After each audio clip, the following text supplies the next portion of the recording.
بسم اللہ الرحمن الرحیم۔ السلام علیکم ورحمۃ اللہ وبرکاتہ۔ میں ہوں ریحان لطیف اور آپ دیکھ رہے ہیں دا اتھینٹک اسلام آفیشیل یوٹیوب چینل۔ آج کی میری اس ویڈیو کا موضوع ہے بیت الخلاء آنے جانے کی دعائیں اور سنتیں۔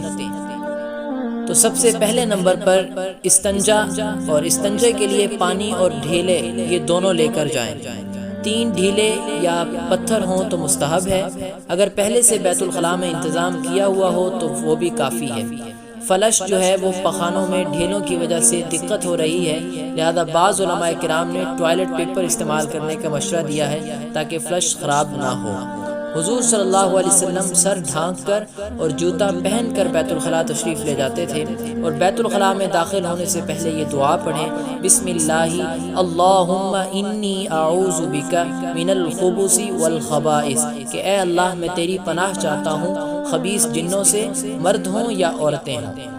ملا علی قاری رحمۃ اللہ علیہ نے مرقات میں لکھا ہے کہ احادیث میں ہے کہ اس دعا کی برکت سے بیت الخلاء کے خبیث شیاطین اور بندہ کے درمیان پردہ ہو جاتا ہے، جس سے وہ شرمگاہ کو نہیں دیکھ پاتے۔ اور یہ بھی لکھا ہے کہ خبث کے باب پر پیش اور جزم دونوں جائز ہیں، یعنی خبث بھی پڑھ سکتے ہیں اور خبوث بھی پڑھ سکتے ہیں۔ اور نمبر 4، بیت الخلاء میں داخل ہوتے وقت پہلے بایاں قدم رکھیں، اور جب بدن ننگا کریں تو آسانی کے ساتھ جتنا نیچے ہو کر کھول سکیں اتنا ہی بہتر ہے۔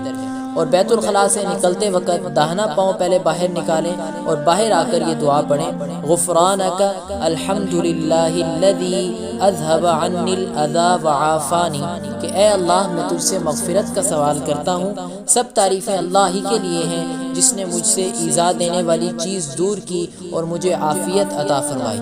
اور بیت الخلاء جانے سے پہلے انگوٹھی یا کسی چیز پر قرآن شریف کی آیت یا حضور صلی اللہ علیہ وسلم کا مبارک نام لکھا ہوا ہو اور وہ دکھائی دیتا ہو تو اس کو اتار کر باہر ہی چھوڑ دیں، یا تعویذ جس کو موم جامع کر لیا گیا ہو یا کپڑے میں سی لیا گیا ہو اس کو پہن کر جانا جائز ہے، لیکن وہ چیز کہ جس کے اندر یہ ساری چیزیں واضح نظر آتی ہوں تو اس کو اتار کر باہر رکھ لینا چاہیے۔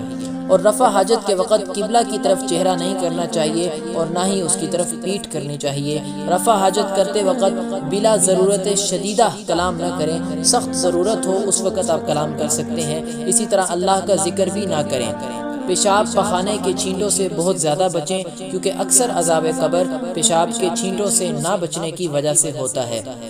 اور پیشاب کرتے وقت یا استنجا کرتے وقت عضو خاص کو دایاں ہاتھ نہ لگائیں بلکہ بایاں ہاتھ لگائیں، اور استنجا بائیں ہاتھ سے کریں۔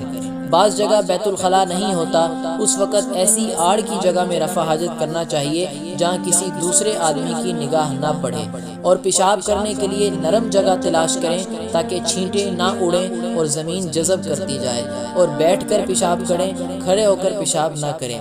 پیشاب کرنے کے بعد استنجا سکھانا ہو تو دیوار وغیرہ کی آڑ میں سکھانا چاہیے، اور وضو سنت کے موافق گھر پر کرنا چاہیے، سنتیں گھر پر پڑھ کر مسجد میں جانا چاہیے، موقع نہ ہو تو مسجد ہی میں پڑھ لیں۔